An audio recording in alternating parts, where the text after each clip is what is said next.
Hello guys, welcome back to my channel Mister Storyteller. So guys, आज मैं explain करने जा रहा हूँ sci fi love story passengers.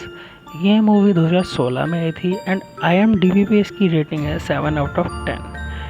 Basically ये मूवी बहुत बढ़िया है कंसेप्ट के अकॉर्डिंग। मेरी तो ये फेवरेट है एंड स्पेस लवर्स को तो बहुत पसंद आएगी। एंड जो स्पेस लवर नहीं है, इसको देखने के बाद उनको भी स्पेस की तरफ थोड़ी सी रुचि बढ़ेगी। तो बिना किसी देरी के स्टार्ट करते हैं इंट्रो।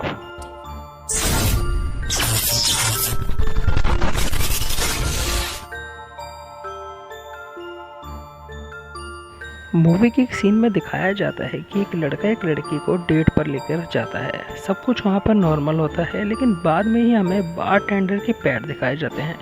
तो वह एक रोबोट होता है और वह जिस जगह पर होते हैं वह एक्चुअली एक स्पेसशिप होता है और यह स्पेसशिप पर 2 ही लोग होते हैं। इसके बाद बार टेंडर उस लड़की को कुछ बताता है। इसके बाद वह लड़की उस लड़के के ऊपर बहुत गुस्सा होती है और उसे मारती भी है। तो वह बार टेंडर ने उस लड़की को ऐसा क्या बताया होता है एंड वह स्पेसशिप के बाकी के लोग कहाँ होते हैं एंड मेन थिंग ये स्पेसशिप कहाँ जा रही होती है, ये सबके ही सवालों के जवाब जानने के लिए इस वीडियो को शुरू से एंड तक ज़रूर देखें। मूवी की शुरुआत में हमें एक स्पेसशिप दिखाया जाता है जिसका नाम होता है एवलॉन और वह ऑटो पायलट होता है। इसका मतलब उसको कोई नहीं चला रहा होता। वह स्पेसशिप जा रहा होता है होमस्टेड नाम के प्लेनेट पर, क्योंकि यह प्लेनेट अब अर्थ वालों का नेक्स्ट हाउस होने वाला था। क्योंकि अर्थ की पॉपुलेशन बहुत ज़्यादा बढ़ चुकी होती है, इसलिए ह्यूमंस को दूसरे प्लैनेट पर शिफ्ट करा जाता है ताकि इंसानियत का अस्तित्व बचा जा सके। आज के टाइम पे एलन मस्क भी कुछ ऐसा ही कर रहे हैं, मार्स मिशंस वगैरह जो हम सुन रहे हैं, लेकिन इस मूवी में कुछ ज़्यादा ही एडवांस दिखाया गया है। इस शिप में टोटल 5000 लोग होते हैं जो कि अलग अलग तरीके के प्रोफेशन वाले होते हैं। इस स्पेसशिप का सफ़र 120 साल का होता है, पर जब इसे अर्थ से निकले हुए 30 साल होते हैं तो इससे एक मेटेओराइट टकराता है और छोटे छोटे मेटेओराइट भी टकराते हैं, लेकिन जो बड़े वाला होता है वो स्पेसशिप में खराबी कर देता है। इसके बाद ही इस शिप की लाइट ब्लिंक होने लग जाती है। इसके नेक्स्ट सीन में हम देख पाते हैं कि जिम नाम का एक व्यक्ति जो कि अपनी हाइबरनेशन स्लीप में होता है, जिम भी उस स्पेसशिप का एक मेंबर होता है और सडनली हम देखते हैं जिम का पोर्ट खुलता है और उसकी हाइबरनेशन स्लीप टूट जाती है। और जो कंप्यूटर होता है वह जिम को बताता है कि वह ऑनशेड प्लेनेट पर पहुंचने वाले हैं। उसे बताया जाता है कि वह वीकनेस और कंफ्यूज इसलिए फील कर रहा है क्योंकि वह हाइबरनेशन स्लीप से अभी उठा है एंड ये सब नेचुरल है। इसके बाद उसके हाथ में जो रिस्ट बैंड होता है उसे स्कैन किया जाता है और उसे अपने रूम पर पहुंचाया जाता है और इसके बाद जिम सो जाता है। अगले दिन जब जिम उठता है तो वह बहुत एक्साइटेड होता है बाकी सबसे मिलने के लिए, लेकिन जब वह देखता है शिप में पूरे तो वह अकेला ही होता है। उसके बाद वह ओरिएंटल सेशन में जाता है जहां पर कंप्यूटर उसे बताते हैं कि उन्हें ओमशेड प्लैनेट पर क्या क्या करना है, कैसे रहना है। तो जिम उनसे पूछता है कि मैं इस पूरे शिप पर अकेला क्यों हूँ। इसके जवाब पे कंप्यूटर उसका क्वेश्चन समझ नहीं पाते क्योंकि कंप्यूटर को प्रोग्राम ही इसलिए किया जाता है कि जब वह सारे यात्री उठे तो कंप्यूटर उनको उस तरीके से ब्रीफ करे कि वह होमस्टेड प्लैनेट पर पहुंच चुके हैं। उसके बाद जिम पूरे स्पेसशिप का टूर मारता है जहां पे उसको पता चलता है कि वह पूरे स्पेसशिप में अकेला जागा हुआ है और बल्कि सब लोग हाइबरनेशन में हैं।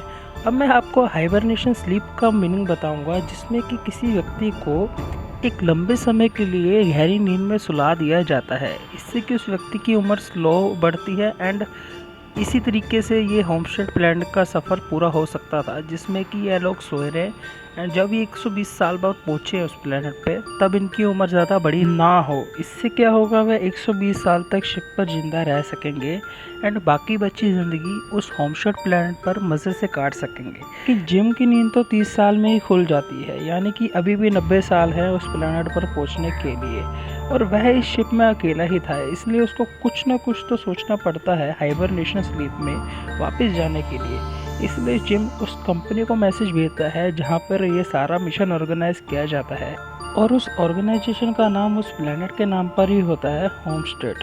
कंप्यूटर उसे बताता है कि यह मैसेज बहुत कॉस्टली पड़ेगा, महंगा होगा, लेकिन जब फिर भी ये मैसेज सेंड करता है और उसे यह पता चलता है कि यह मैसेज अर्थ में जाने में 15 साल लगेगा और इसका रिप्लाई आने में 15 साल लगेंगे, तो टोटल होगा 30 साल का टाइम। यह बात सुनकर जिम निराश हो जाता है और खुद ही कुछ ना कुछ सोल्यूशन ढूंढता है।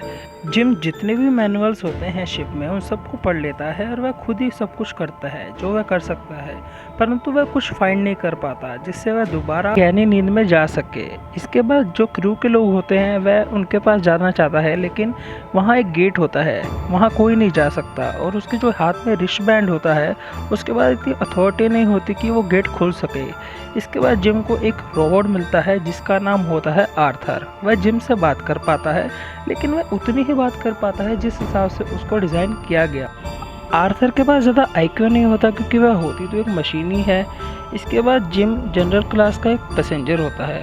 उसके पास ज़्यादा बेसिक फैसिलिटीज़ नहीं होती क्योंकि वह उस शिप पर गोल्ड क्लास पैसेंजर की जगह होती है, इसलिए वह जिम गोल्ड क्लास पैसेंजर के रूम में घुस जाता है और वहाँ रहना स्टार्ट कर देता है। और उस शिप में रहने खाने पीने की सब चीज़ें होती हैं और उसका वह फ़ायदा खूब उठाता है।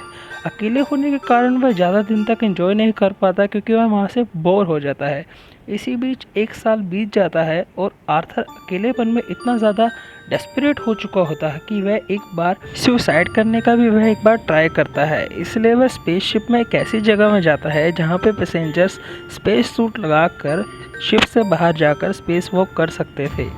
अपने आप को वह एक रोप से अटैच करता है तो जिम उस एरिया में जाता है और वहाँ पर जाकर बिना प्रोटेक्शन से शिप में बाहर जाने की कोशिश करता है ताकि वह सुसाइड कर सके। लेकिन वह जैसे ही शिप में वह बटन दबाने वाला होता है वैसे ही उसे ख्याल आता है एंड वह बटन नहीं दबाता, प्लान कैंसिल कर देता है। उसके बाद वह अदर पैसेंजर्स के पोर्ट को चेक करता है। वहाँ पे उसको एक लड़की दिखती है, उसका नाम ऑरोरा होता है। जितने भी पैसेंजर्स होते हैं उनके पोर्ट पर एक इंट्रो होता है, तो जिम उस लड़की का इंट्रो भी देखता है और वह उसके इंट्रो में बहुत ही खो जाता है। कहीं ना कहीं वो उसके इंट्रो से इम्प्रेस हो जाता है। ऑरोरा एक जर्नलिस्ट होती है और जिम उसके इंट्रो की सब बातें देखकर सारी इन्फॉर्मेशन ले लेता है। मीनवाइल जिम के दिमाग में कुछ चल रहा होता है और यह व्यूअर और हम भी समझ सकते हैं क्या चल रहा होता है। वह इसके बारे में बहुत सोचता है और एक दिन फाइनली जिम उसको उसके पोर्ट से ओपन करने का फैसला करता है। इसके बाद ऑरोरा उठ जाती है एंड कंप्यूटर उसके साथ वही सब बातें करता है जो उसने जिम के साथ करी थी, यानी कि हम होमस्टेड प्लेनेट पर पहुंचने वाले हैं। ऑरोरा भी जिम की तरह ही रूम में चली जाती है और सो जाती है। नेक्स्ट डे हम देखते हैं कि उसको वहाँ कोई नहीं दिखाई देता सिवाय जिम के। जिम उसे सब कुछ बताता है, सारी कहानी, पर एक चीज़ नहीं बताता कि उसने ही उसे उठाया था। वह उसे बताता है कि अभी हम होमस्टेड प्लेनेट पर नहीं पहुँचे, हम लोग टेक्निकल इशू की वजह से ही उठे हैं। यह सुनकर ऑरोरा थोड़ी परेशान हो जाती है और वह बहुत दिन तक परेशान रहती है, लेकिन उसको जिम की कंपनी बहुत ज़्यादा अच्छी लगने लग जाती है एंड वो दोनों काफ़ी एंजॉय करते हैं। तो ऑरोरा के साथ टाइम स्पेंड कर कर जिम की पर्सनैलिटी में थोड़ा सा डिफरेंस आ जाता है। एज सच पिछले 1 साल में वह अकेला था, पर अभी उसके साथ ऑरोरा आ गई है एंड उसे अच्छा लग रहा है, तो वो जो सुसाइड वाला उसका प्लान था वो उसको स्किप कर देता है। वह अपनी ज़िंदगी को नए एंगल से शुरुआत करता है। तो ऑरोरा जो होती है वो गोल्ड क्लास की पैसेंजर होती है, इसलिए जो उसके हाथ में रिस्ट बैंड होता है उसमें से वह शिप में कहीं एरिया पर जा सकती है, उसको एक्सेस मिल जाता है कि वह और ज़्यादा अच्छा खाना मंगवा सकते हैं। तो वह खाना पीना फुल एंजॉय करते हैं। इसी बीच 1 साल कट जाता है और जिम ऑरोरा को प्रपोज करने का सोचता है। यहाँ से हमारा स्टार्टिंग सीन का कनेक्शन स्टार्ट होता है जहाँ पे जिम ऑरोरा को डेट पर लेकर जाता है और जहाँ पे वो बार टेंडर होता है हमारा आर्थर, वह दोनों के साथ बहुत ज़्यादा बातें करता है एंड फिर ऑरोरा बार टेंडर को बताती है कि जिम ने मुझे प्रपोज किया है। इसके बाद जिम ऑरोरा को बताता है कि अब उनके बीच में कुछ छिपा नहीं रहेगा। यह बात आर्थर सुन लेता है। इसके बाद जब जिम बाथरूम जाता है तो आर्थर ऑरोरा को बताता है कि उसको नींद से उठाने वाला जिम ही था। अब आप व्यूअर्स के मन में आ रहा होगा कि आर्थर को इतना सब कैसे पता, तो आर्थर बताता है कि वह इतने दिन से जिम उससे सारी बातें शेयर करता था।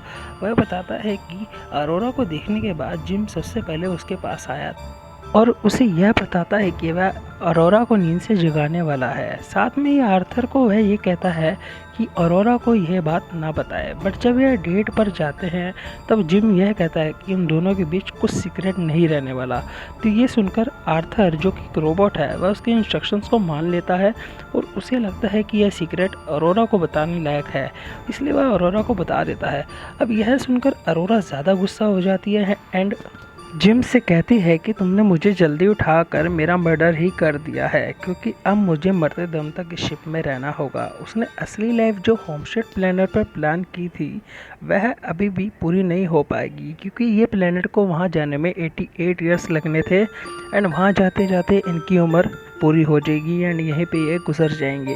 होमस्टेड प्लेनेट पर ये कभी नहीं पहुंच पाएंगे। आफ्टर डैट वह जिम से कहती है कि मुझसे कभी बात मत करना एंड जिम का खूब कुटापा भी चढ़ा देती है और कई दिन तक उससे बात नहीं करती। जिम ज़्यादा ट्राई करता है अरोरा को मनाने, लेकिन नहीं मना पाता। इससे नेक्स्ट सीन में हम देख पाते हैं कि वहाँ की रोबोट के बिहेवियर में बहुत चेंज आने लग जाता है।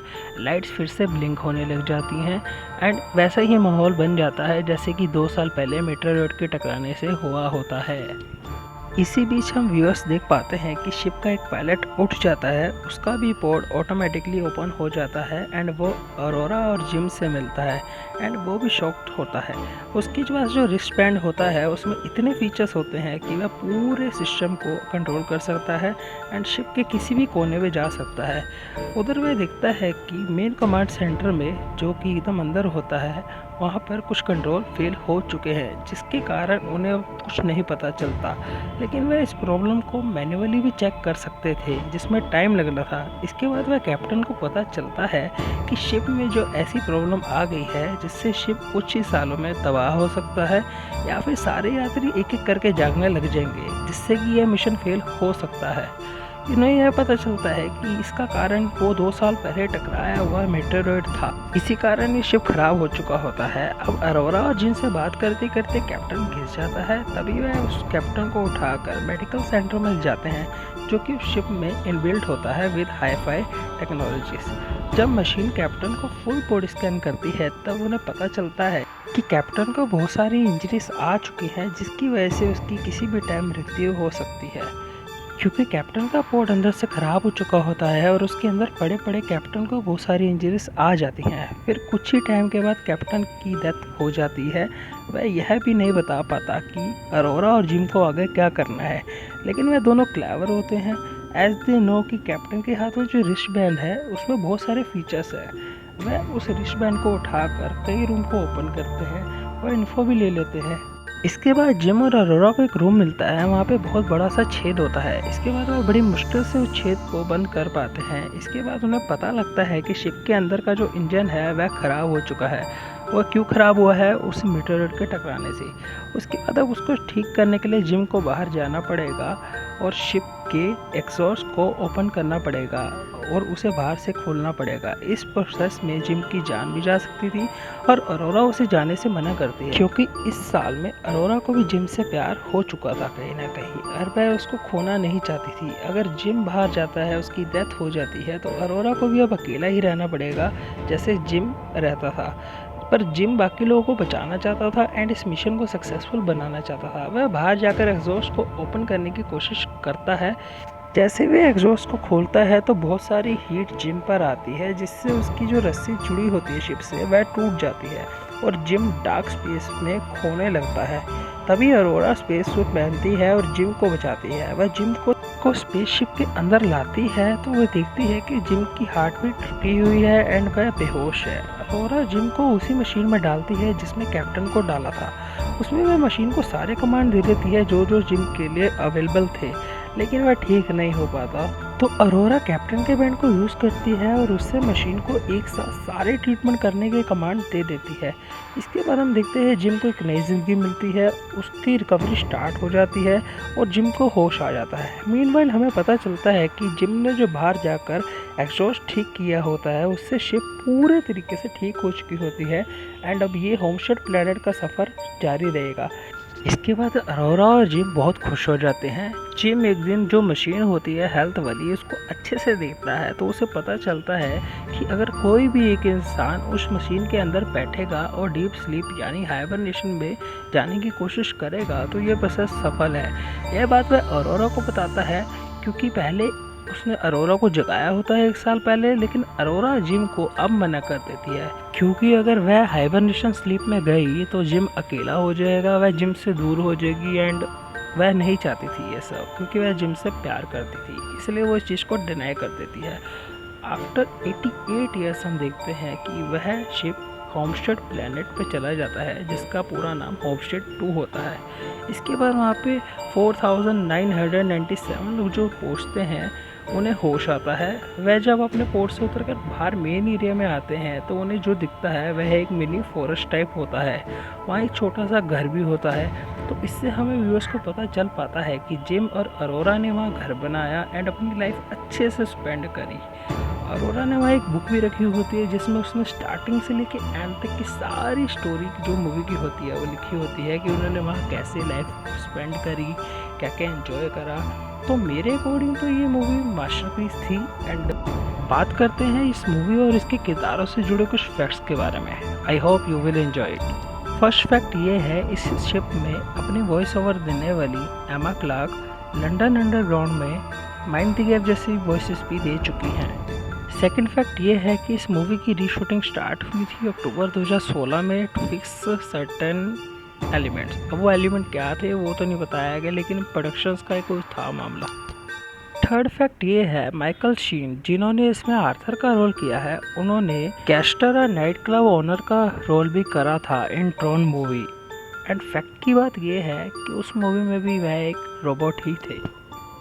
फोर्थ फैक्ट जो है वो मेरा बहुत फेवरेट है, क्योंकि इसमें रेफरेंस लिया गया है अपोलो 11 मिशन का। अब वो कैसे लिया गया है, क्योंकि जब जिम उठता है इस मूवी में और वो मशीन को ठीक करने बाहर जाता है, सेम एज हमारे मून मिशन में अपोलो 11 में जो एस्ट्रोनॉट बाहर जाकर शिप को रियल में ठीक करता है उनका नाम भी जिम होता है एंड इस मूवी के कैरेक्टर का नाम भी जिम होता है। तो ये फैक्ट अब तक का बेस्ट था। एंड अगले फैक्ट में जो जेनिफर लॉरेंस है जिन्होंने अरोरा का रोल किया है, वह रियल लाइफ में ऑस्कर विनर है। एंड नेक्स्ट फैक्ट जो हमारा लास्ट फैक्ट है आज का, जो रूम दिखाया जाता है जिसमें जिम रहता है, उसकी डेकोरेशन में विलेज रोड शो की रेफरेंस दी गई है।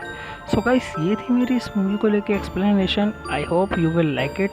एंड आपको मेरे काम को हल्का सा भी अप्रिशिएट करना है तो आप मेरे वीडियो को लाइक, सब्सक्राइब एंड कमेंट कर सकते हैं। बाकी आपसे मिलता हूँ मैं नेक्स्ट वीडियो में। Thank you for watching my video.